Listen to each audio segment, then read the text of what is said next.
Salam and peace. You're watching Muslim Network TV on Galaxy 19 satellite or Amazon Fire TV, Roku, and YouTube and Facebook and many other media, pretty soon on Apple TV as well. Thank you so much for tuning in. The conversation we have is rarely found on any television in America. Unique topic, unique guest, and we all will be enriched. I'm enriched listening to my guest, and you will be enjoying the conversation. Well, as a child growing up in South Asia, in a hot summer where temperature normally in summer are close to 120 or so, between 110 and 120, I was in fourth grade. And in that hot weather, people set up. This is before the bottle glass, plastic glass era came into being. And so there was a water station. So I stopped by. Instead of giving water in my hand, he poured it for me to drink from the palm of my hands. Sometimes you see things, but you understand the meaning later on in your life. It was a very large Muslim population city, but we had our good neighbors who were very well-to-do Hindus. And close to their neighborhood, they have set up this water station for everyone. And somehow he recognized I'm a Muslim, and that's how I was given a water. Muslims are considered at the same level in India, in Hindu orthodoxy, Hindu culture, or Manusmriti, as outcasts who are called Dalit. Muslims and Dalit both are outcasts. And we will understand the meaning of Dalit as we move forward. And I was walking in another neighborhood, which was predominantly Hindu, in another city. And I watched a person who was so well-dressed, but he has nothing on his feet. He was bare feet. He was walking. And I asked my mother, and my mother asked me to quiet. Later on, she told me he is respecting the laws of this neighborhood, but not having anything on his feet. And he was among the Dalit. So Varna, this is what the system in India theoretically is called. Varna is the proper pronunciation. It literally means colors. So it's a color-based caste system, which is essentially racist. It is name color, although they're trying to hide with giving different meanings of it. But you look in the classic text, that's what it exactly means. That's in India, you will think, right? Well, not that fast. Right here in America, just June 30th, California government has filed a lawsuit on a multi-billion-dollar company, Cisco. Why? Because they were discriminating against people because they were outcast or Dalit. And who is accused? Well, Sundar Iyer and Ramana Kampela, both high caste Brahmins who have been harassing Dalit engineer and saying that. And when the engineer tried to complain to Cisco, they said, well, there are no laws against caste-based discrimination. It means you can go ahead and do whatever you want. I hope Cisco and rest of the multinational world learns a lesson. I hope America grows up learning about caste and caste-based discrimination. As I was researching just this morning, I read I think yesterday or day before yesterday, a couple in India being hit badly and their crop completely bulldozed despite the mercy. By some high caste Hindus? No, by the police officers who are supposed to protect people, because police officers also come from the higher caste, and they are essentially an agent to impose all of those things on poor people. And the poor couple, while children were crying around them, they drank some type of chemicals, fertilizers to kill themselves. Hopefully, they will survive. Hopefully, we all survive if we keep standing up for justice. And with me is a person who could become a physician like her father and mother, but she chose to stand up and keep fighting. And that is my guest today, Tanmohi Sundararajan. Welcome, Tanmohi.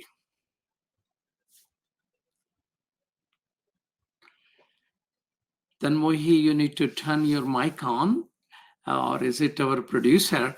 Tanmohi Sundararajan is a Dalit American artist, a technologist, and the executive director of Equality Labs. There is only one Equality Labs, which is led by Tanmohi. Welcome to Muslim Network TV. Okay, she need to have sound on. For some reason, we cannot hear her, but I will talk a few minutes. Can you hear us now?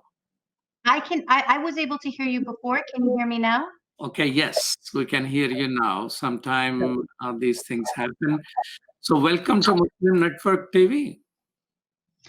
Well, it's really an honor to be here and also to be able to talk about this important case, particularly as we work towards always building justice and peace wherever our communities are. And so I think the question of caste has really long plagued the South Asian community. And it's really remarkable and a historic moment to see the state of California step forward to address this problem comprehensively. Well, for our audience who may or may not be aware of the word Dalit, what does Dalit means? So Dalit means, Dalit was a political term that our community took on as a response to wanting to shed the epithet of being called untouchable, because untouchable actually means that you're someone who's spiritually defiling to another person.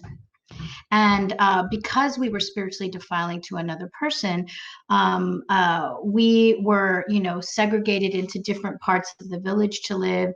It determined like where, who we could marry, and our proximity to violence. And I think this is really a huge problem because when we're talking about the caste system, it's one of the oldest apartheids in the world, and it affects over 260 million people.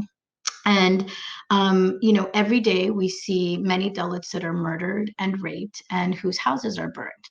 So, in the face of that, one of the ways that our people has claimed dignity is by saying we will not be called any term that talks about our spirituality. We get to determine our relationship towards God and the divine, and we use the word Dalit to basically acknowledge our roots in struggle, but also our deep resilience.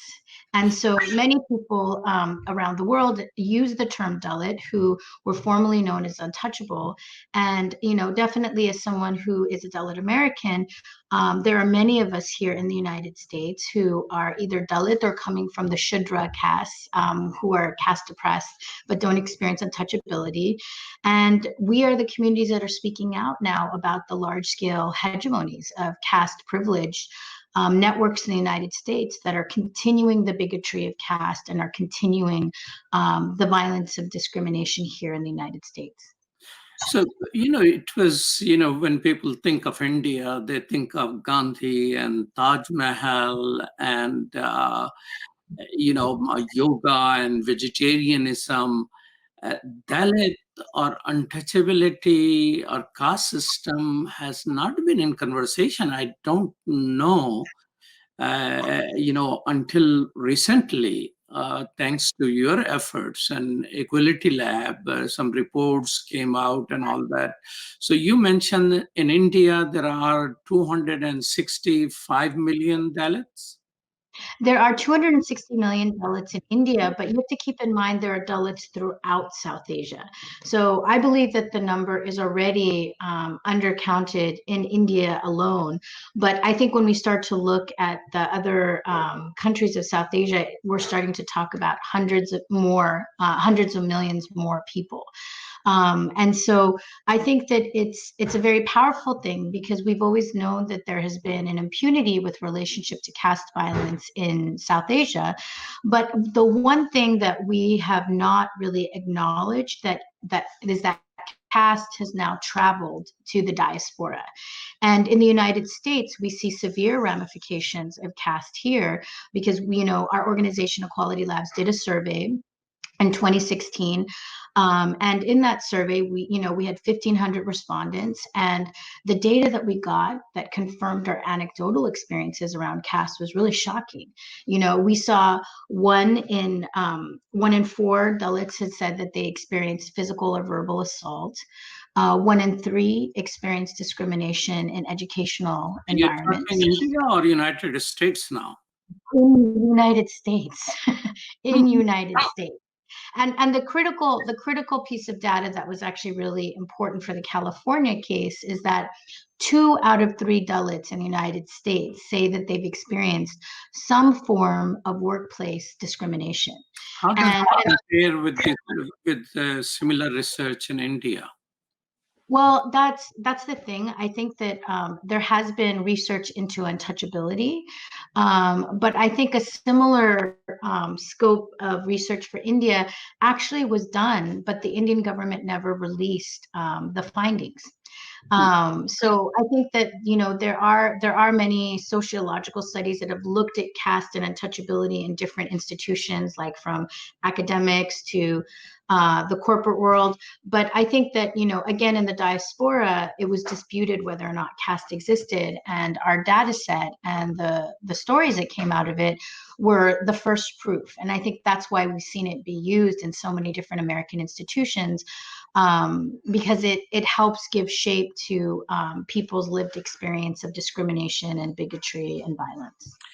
I was reading in the New York Times report, which just came out a couple of days ago, and the author who himself says that he's a Dalit, he says that all of the people he interviewed among the Dalit community in America, all of them, face discrimination, but none of them want to give out their name because of the fear. So what is this fear in America? We thought, people speak out here. Well, I think this is what's really poignant. And there was a piece that I did in the Washington Post that actually speaks to this, is that, the reality is even someone like me who was born here and is an American citizen, when I started to come out publicly about being Dalit and also talking about the violence of the caste system, that's when I started to get a lot of death threats. I got a lot of rape threats. I got intimidation emails and people trying to discourage the work that was happening. I also had the police called on me at different protests that, me and other Dalits and caste oppressed people were doing to call attention to what was happening with caste discrimination. So caste hegemonic networks in the United States are very strong. They're also very committed to, causing havoc to people that speak forward. And I think specifically in the context of workplace discrimination, there's a very deep challenge, because what happens is that Dalits are coming into hostile workplaces because, with the tech industry, first of all, many of the technical graduates that come out of India come out of schools like the Indian Institutes of Technology. And these schools are notorious for casteist cultures. So you have a casteist professors, casteist students, and in those centers, you basically see caste capital being converted into tech capital. And all of these people that had so many structural privileges now start to talk about how they're students of merit, never talking about generational wealth, never talking about how they had a leg up on someone who might be poor and rural and caste oppressed. But, that chauvinism and the open bigotry that people will use against Dalit students that are there, can range from things like, Dalit students are lazy, they're stupid, they're biologically, intellectually inferior because upper castes are, more suited to intellectual knowledge. There'll be other slurs, and, Dalit female students will also say that they face sexual harassment. And in this, powder keg, the alumni that comes out of these universities then go on to create casteist referral networks inside the companies. And so what happens is that, you might have whole departments that are made up of dominant castes who, when they're hiring, don't really, you may have an open process and you might see some open candidates, but their intention is to use internal referrals to bring more of their family and friends networks in there. So Dalits that come in through open category hires come into networks that are already baked in with caste privilege. And then they have to basically fend off attempts to try to locate them. So what religion are you? Where did you come from in terms of your religion? Or do you eat meat? And even people will sometimes Google stalk you to try to get a sense of your politics on social media. And, the ramifications, if your identity is found out, can mean that you're blocked out of the networking capabilities. You no longer are involved with kind of key conversations in the organizations, and also, leading to, in some cases, demotions and being fired. So if this was just a regular job, people could live with it, right? Because in the United States, if you're a technical engineer and you aren't happy with what's going on, you can leave it, and continue forward. But the problem is that many of our communities are not citizens, they're H-1B holders. So if you have an H-1B, your job is also the key to your immigration status. And your manager often is also going to, be the person that works with your team, the legal, to basically help assure the closure of your visa process. And so it's it's a situation that doesn't lead many Dalits to wanting to complain because they could lose, more than a job. They could lose their life in America. And so in terms of our work, we've seen this repeatedly be a chilling effect for people to come forward, which is one of the reasons why we did this report, and we provide a lot of anonymous conduits for change, because of the safety issues involved. Well, thank you so much for that. This is Imam Malik Mujahid. You're watching Muslim Network TV. We'll be right back after these messages.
Assalamu alaikum everyone, it's your brother Zain Bika from South Africa. One of the first educational programs ever produced for Muslim children was the ever popular Adam's World series. The colorful and comical Muslim puppets stole the heart of a generation. Sound Vision will be releasing brand new episodes of Adam's World with the launch of a Adam's World app. Subscribers will enjoy new Adam's World episodes as they are released, as well as all the classic episodes of Adam's World. So visit adamsworldapp.com now to learn more, subscribe, and enjoy new adventures of Adam and his friends. And let's keep helping tomorrow's Muslims today. Assalamu alaikum. It's Adam's World. Believe me, there's a lot to see. Bismillah, let's explore.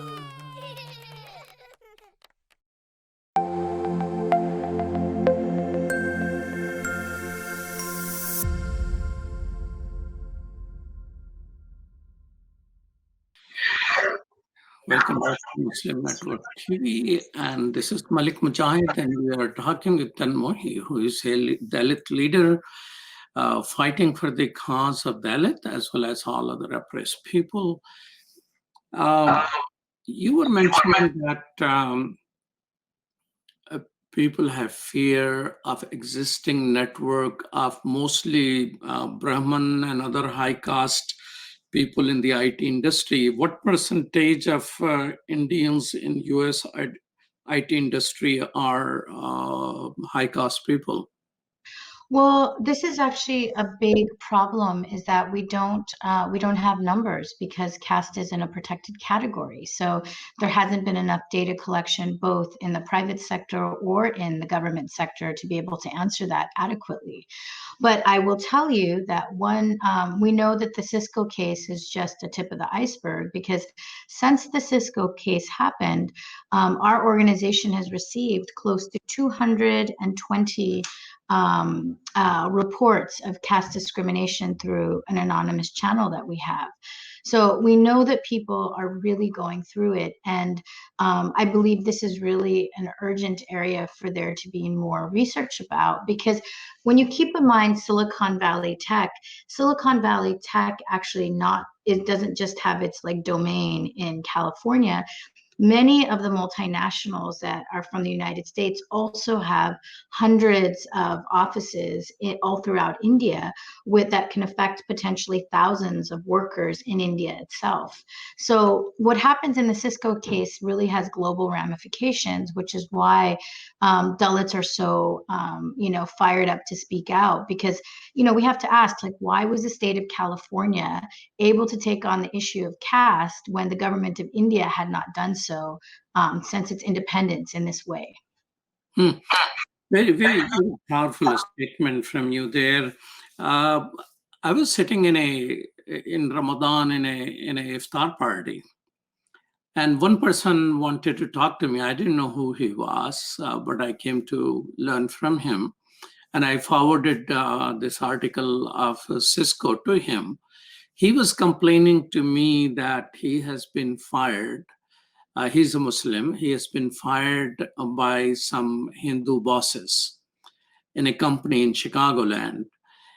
And I thought, how people could do that. Now he has, at Illinois level, he has already won.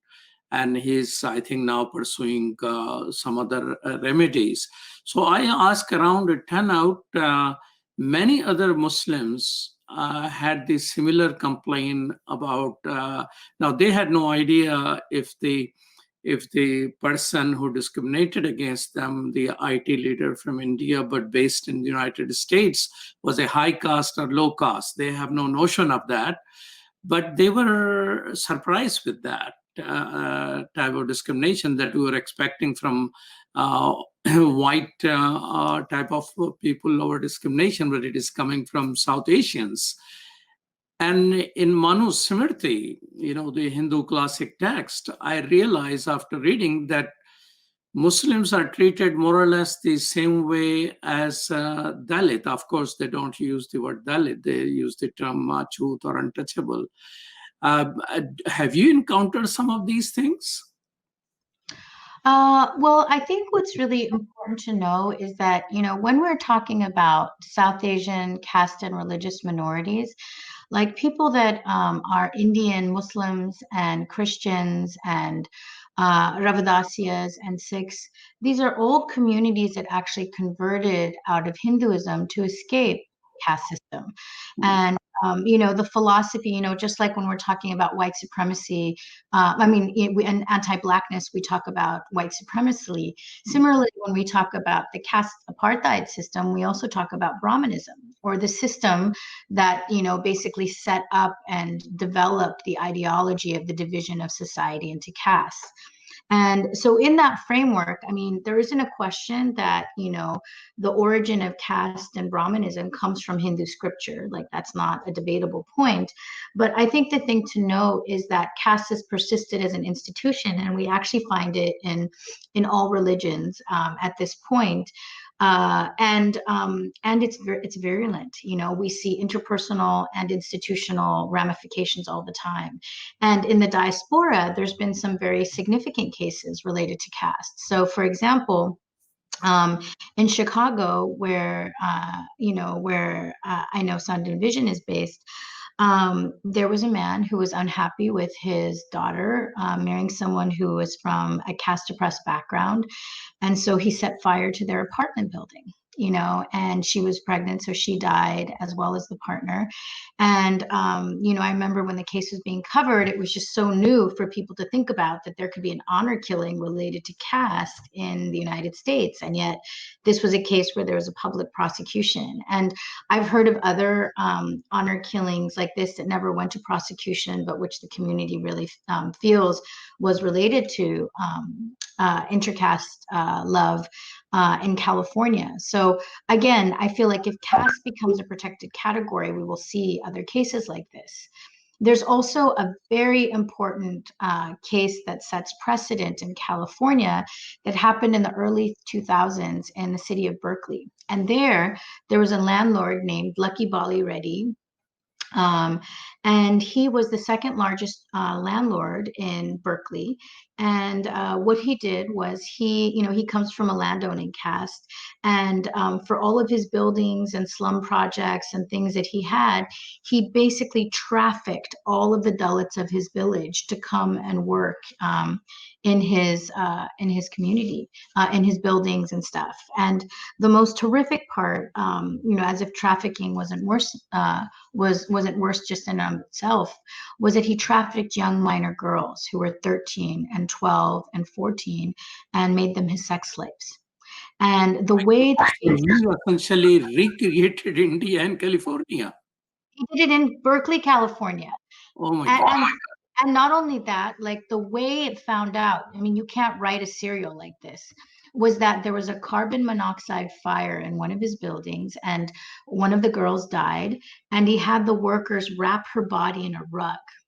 And they tried to smuggle her body out in the rug. And when they got to the street, they dropped the rug and her body rolled out into the street. And everybody saw it. So you couldn't deny that there was a young girl in the rug. And the police were called. They did forensics and they found that she was pregnant with his baby. And so a very big case came out and he was convicted. But the thing that is also really important, and I think this is what I tie it back into the Cisco case, is that this could have easily been a workplace question as well, not just one of trafficking. And, because of the courage of his victims that came forward, it actually inspired some of the first anti-trafficking laws in the state of California. So my feeling is that the John Doe behind this case in California has really done, thousands of Dalits across the country a service, and also really millions of Dalits, like when you think about the impact globally, by coming forward. And, every time Dalits fight, we change the law, not just for ourselves, but for other people who are impacted by systems of discrimination like this.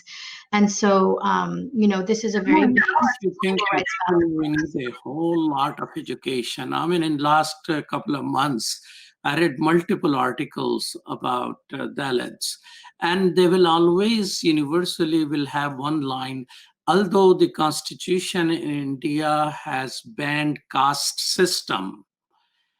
And I write in the comments, no, it is not banned. Caste system is not banned. It is the untouchability. But once the caste system is there, it will remain. And it will be published, but hardly an impact. In this particular article, which just came out a couple of days ago about the Cisco case, They even don't have disabled the comment sections there, so nobody can comment. In Indian Constitution, when I was checking, there were about 75 mentions of caste. What is your reading? Is the caste system banned in India?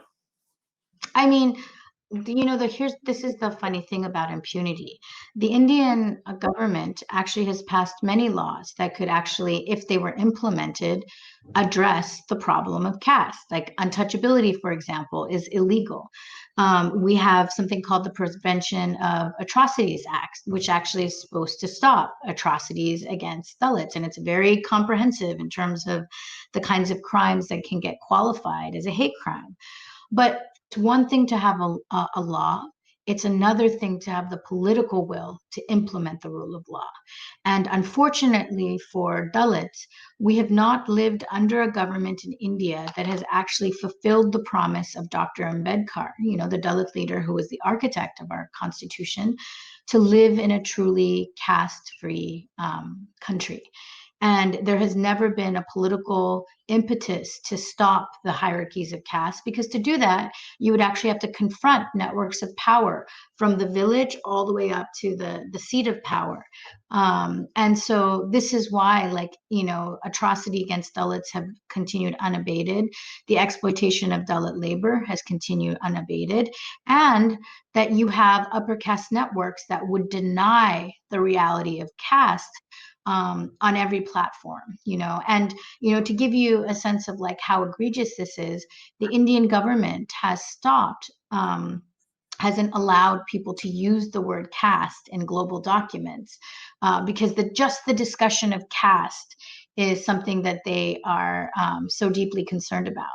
And but I think that regardless of what these people in power believe, the time for Dalit freedom is now, and we're not willing to be silent. We are here to kind of take up every corridor of power that we can and speak our truth and end this violence today, because it is unacceptable to have hundreds of millions of people living under apartheid system and facing death and murder and rape and have nobody talk about it.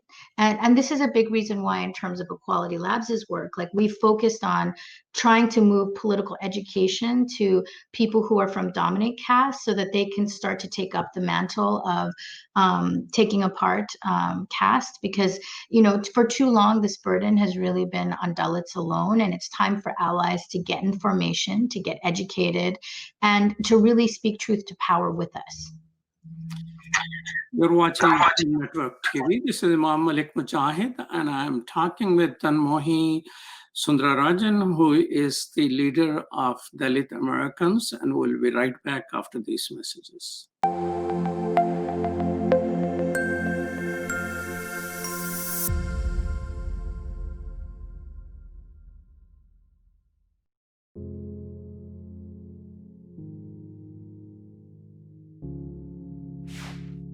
We are Justice for All. Headquartered in the heart of downtown Chicago, Justice for All is a global humanitarian initiative dedicated to raising awareness for human rights concerns impacting vulnerable minority groups. We promote policies that protect religious freedom, address the root causes of mass displacement, and recognize the plight of refugees and forced migrants. Our diverse team of staff and volunteers, led by Imam Malik Mujahid, work tirelessly to help Justice for All achieve their goals. Past campaigns covered a wide range of humanitarian concerns. Through Bosnia Task Force, imams and leaders of Chicago's Muslim community worked to ensure Bosnia became a top national issue. This led to life-saving American policies in Bosnia. A key accomplishment was helping to get rape declared a war crime. Initiatives also included Kosovo Task Force, Central African Republic Task Force, and Flint Coalition, which brought awareness to the water crisis affecting the people of Flint, Michigan.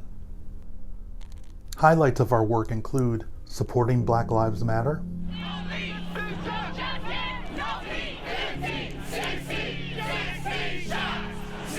parliament of the world's religions, addressing climate change.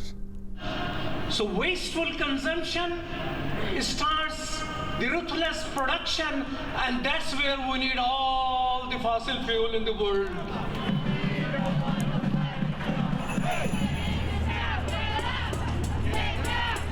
And prominent media exposure. This is Imam Malik Mujahid, President of Justice for All. And I'm the Director of Outreach for Justice for All. And that's why we need to go back to what worked. Today we're demanding an apology from the CEO of Costco. The Chinese crackdown on Uyghurs and other Turkic people has only gotten worse. Current programs such as Burma Task Force advocate for the rights of Rohingya refugees in Bangladesh, internally displaced populations, and all those denied freedom of movement and at risk of starvation. Through this, we mobilized thousands of calls to elected representatives. This paved the way for the U.S. to increase funding for Rohingya refugees from $30 million to over $600 million. 2 of our documentaries were featured on international news outlets. The Rohingya People, A Slow-Burning Genocide on BBC World News, and Rohingya Refugees Tel Aviv Massacre was featured on CNN.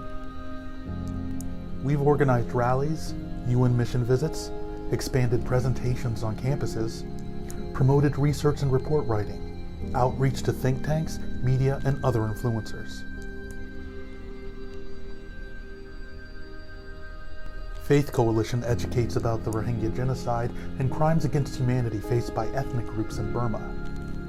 We've traveled to refugee camps, convened a meeting of Karen, Kachin, and Rohingya leaders, both to encourage cooperation and to guide them in congressional outreach. We organized Rohingya Advocacy Day. This led to over 100 participants visiting the offices of 60 U.S. senators and congressional representatives. Free Kashmir advocates for the people of Kashmir. Long-term goals include the call for self-determination, the end of the Indian military's occupation of the territory, and raising awareness of Kashmiri issues among the American people. After the August 5th reinvasion of Kashmir, we organized national protests in front of various Indian government buildings, partnered with Stand with Kashmir, and launched a petition condemning the Gates Foundation's decision to present Prime Minister Modi a humanitarian award. Save Uyghur informs Muslims and neighbors of other faiths about the ongoing cultural genocide of Uyghur Muslims and mobilizes public support. Our projects include boycotting Chinese products with our Fast from China campaign, pushing Bill S-178 in the Senate, and organizing a nationwide protest of Costco.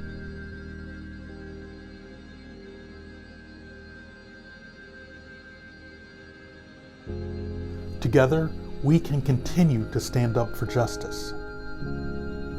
Justice for all.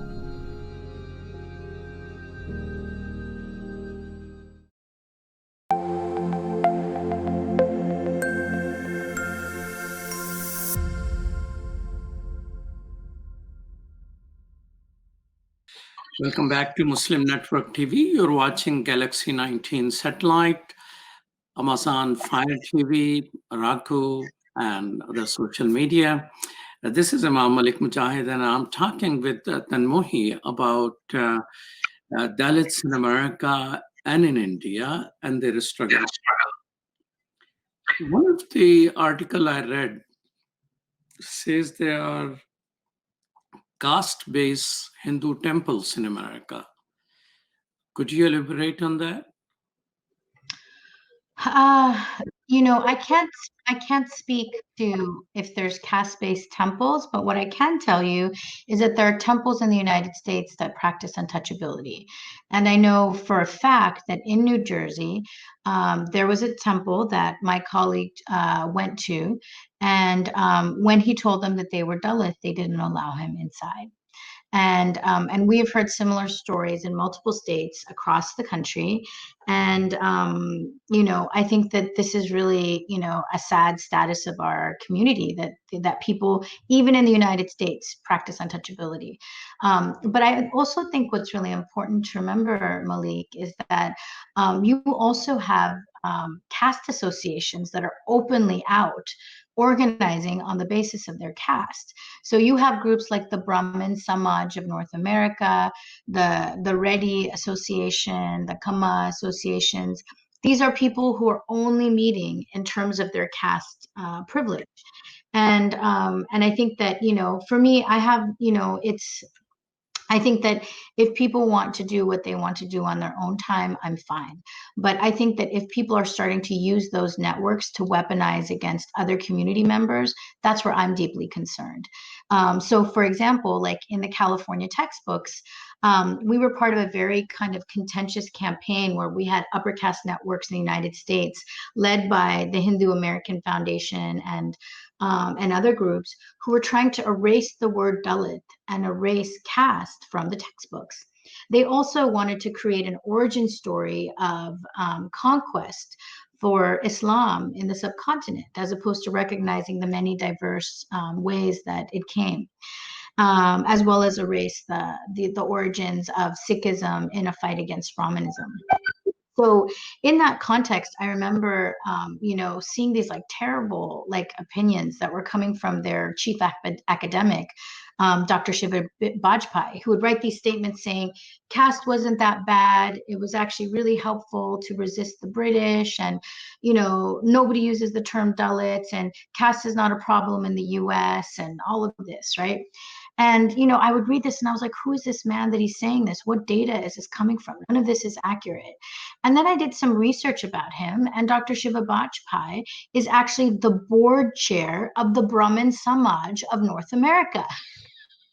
So can you imagine you have someone who's the board chair of a Brahmin organization writing to the California Board of Education saying to them, caste doesn't exist. Why then, if they practice caste, why they try to hide that caste is a factor? I think it has everything to do with the fact that, people of privilege don't want to look at the messiness and the violence of their origin stories, right? Like when you think about the history of the United States and the debt that is owed to African Americans and what has happened in terms of the real history of slavery, those are hard truths to face, right? But I think that when we face them, with integrity, we can actually be the portals for justice we want to be. And I think with upper caste Hindu networks, particularly Hindu nationalists, they do not want to look at the messy history of the origins of caste in the Hindu religion, because it would mean, a reckoning. So it's much easier to try to create a sanitized version where, caste didn't have its origins in scriptures, and, women always had equal rights under Hinduism, and, the real invaders were Muslims, and Muslims were violent, and X, Y, and Z, and Christians were invaders, and all of that just really erases actually the profound human struggle of the caste oppressed to be free that is centuries old. And I think this is why, we can look at these networks of power for what they are, which is a small group of people that have an outweighed sense of perception in terms of their power, but they're not the real base, and they're not the real community that drives the future of the South Asian diaspora, and that those keys to that future is with us. And so we need to do our best to really take back the narrative and not give them any more power than they deserve, and just call it out. It's 2020. Nobody wants to live under, a white supremacist America, nor do they want caste apartheid. So they either get on the train or they're going to be part of history, and on the wrong side of history at that. I was sitting in a classroom at the University of Chicago and studying with a Indian heritage professor, and it was Indian civilization class. There were only 5-6 students. I was one of those, and we were in a circle. So a small chair, all our legs are in front of us, and someone has very very nice, unique shoes. So I, sort of commented on that. And professor goes, well, that's a sign of, and he used the word chamar, which I have to look up. Dalits who will work on shoes or something like that. And I was just saying, what in the world is this? I mean, I just was appreciating that he has a very unique set of shoes, because all our shoes, including a professor, there were 5, 6 of us, was in front. So are these type of phrases and comments, do high caste use some type of a stereotypical tell all type of language, culturally speaking? So yes, I mean, definitely, like as you saw from our data from our survey, 1 in 4 Dalits have experienced some form of physical or verbal discrimination in the United States, and it can be things like where they're hurling your caste name as an abuse towards you, because often in South Asian cultures, the name of Dalit castes are actually the slur words for the rest of the populace, so that can be done definitely. There's also oftentimes, attempts to say that like we are unlucky or inauspicious or causing bad luck, which is the link back to pollution, or, which is very much a part of untouchability. Because again, we are untouchable because we are spiritually defiling to another person, because we did something in another life. So therefore, everything that we are connected to is inauspicious. So, I remember having a conversation with a chemist in the Northeast who was telling me during his schooling, his Brahmin professor wouldn't let him next to the experiments. And while the other students were by the petri dishes and pipetting and all of that, he had to overlook from a shoulder at that content. And he asked the professor, "Why can't I touch the experiment?" He's like, "I wouldn't want you to pollute it. We know what you can do." And similarly, I had another colleague who was told by her manager that she better not mess up the programming that she was doing because she was ill-fated. So this is very, very common. And it's just, again, like a small smattering of what people deal with in these environments. So through your educational process, you took important step of fighting the California textbooks. They wanted to remove any mention of caste. Were they successful? So no, they were not successful. We were able to retain the word Dalit and caste, but in the implementation of the frameworks, there was a lot we were not able to do because of capacity. And also that was the year that Trump was campaigning for office. So many of the organizers that were involved were dealing with like hate crimes and what have you. So the textbook battle is a really mixed bag, because these groups have, millions of dollars within which they're trying to create their own, violent narrative that gives them a sanitized origin, Hindu origin story at the expense of all of the other religions and caste oppressed communities. But that said, I think it really trained us as a community to know that we are going to need to be able to take on all of these fights as strong as we can, because they are determined to not let us have a platform and to let our stories come out. And this is also a time when Hindu nationalists are ascendant, right? We are seeing Hindu nationalists in lots of different places. We've seen Trump share the same space with Modi and issue Islamophobic contents.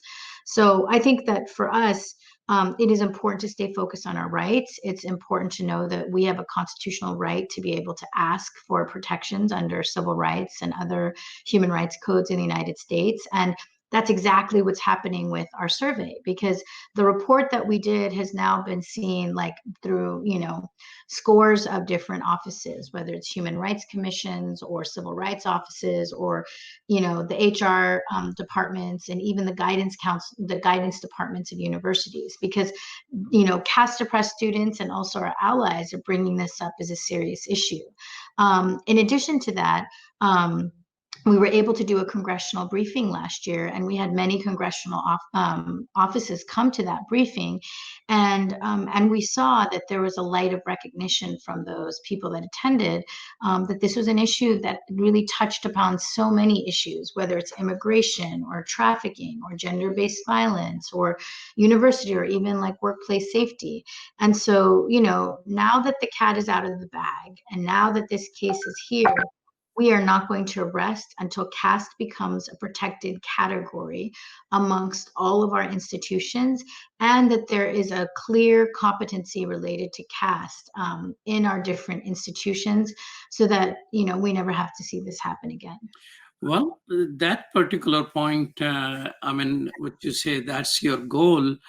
So do you think there is a possibility in near future to hopefully have a congressional action of amending civil rights laws to include caste as a point of discrimination? I think that there is definitely an opportunity to use this conversation, because of the scope of the problem, to look at legislative options to solve this at the federal level. What that looks like, we would want to very deeply consult with other civil rights groups, because, you know, again, like, the fact that we can have this case is really due to the courage and the power of Black Americans who stood up, you know, for their rights, and in turn, you know, guaranteed rights for all of us. So I think that, while I think some folks might be opposed to us opening up the civil rights law, just because when you open it up, all things can happen, there are opportunities to do something like the ADA Act, you know, and have like a separate act, you know. So I think that what we should do is just see how the Cisco case happens, and then we are already seeing human rights commissions and other city and state institutions take up the question of caste like very rigorously. So I think that we're going to see a lot of sea change in the next couple of years on this issue. I hope so. I mean, Dr. Ambedkar, I mean, I read him and his correspondence and things like that. I mean, you chose his quote at the top of that report, I think on the first or the second cover page, that if Hindus migrate to other regions on earth, Indian caste would become a world problem. That was pretty prophetic, I mean, what we are seeing here.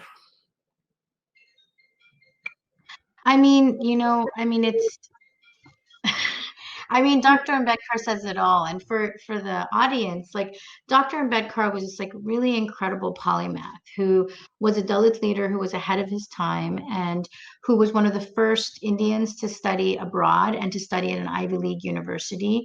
He had both a degree in law and economics from Columbia University and London School of Economics.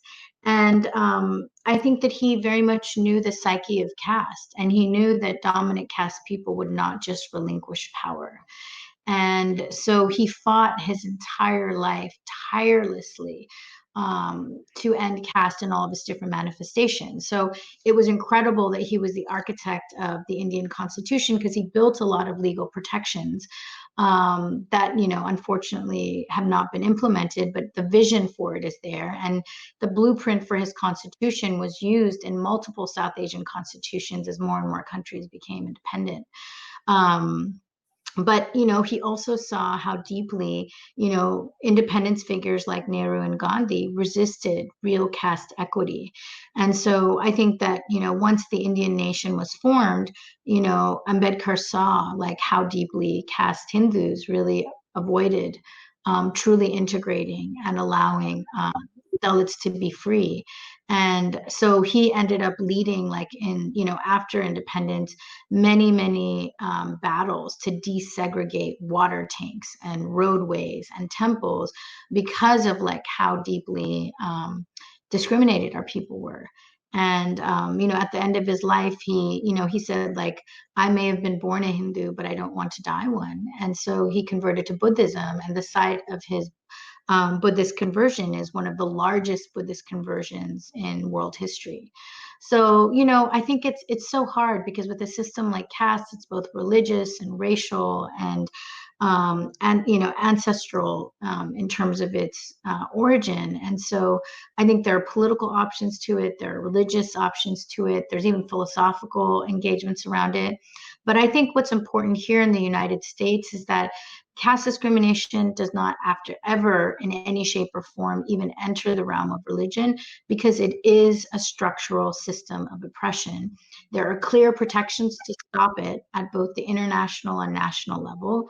And, Cisco just needs to do better, and Cisco needs to do right by John Doe, and they need to address their hostile workplace all across the board around this issue. And the only way for them to do that is to take it head on and really deal with it, because otherwise they're going to get more and more of these cases, and not just at Cisco, but across the valley. You mentioned, Dr. Ambedkar's struggle included about water sharing and water resources.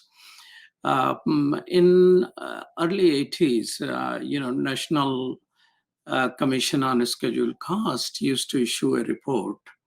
And that report was a regular source of data about what's happening towards the lower caste and untouchability and Dalits. And their water discrimination in villages, it was found close to 65% around that. Those reports I no longer see, although Constitution says that National Commission of Scheduled Caste will issue a annual report, plus whenever they feel necessary, they will issue a report. Any idea what happened to those reports? Because that were extraordinary source of research and government acquired data on which basis, a whole lot of things could be done. I cannot speak to, because I don't do advocacy in India, but I do know that, it has been difficult going under the Modi government in terms of advocacy around these issues. You do have great NGOs that are trying to compile data and create content, but again, the Modi government has the caste survey results, and they're not releasing it, right? So we just, I don't have a response. I can't really speak to it because I don't know. But it's been a very dismal, let's just say it's a dismal rights and transparency situation right now.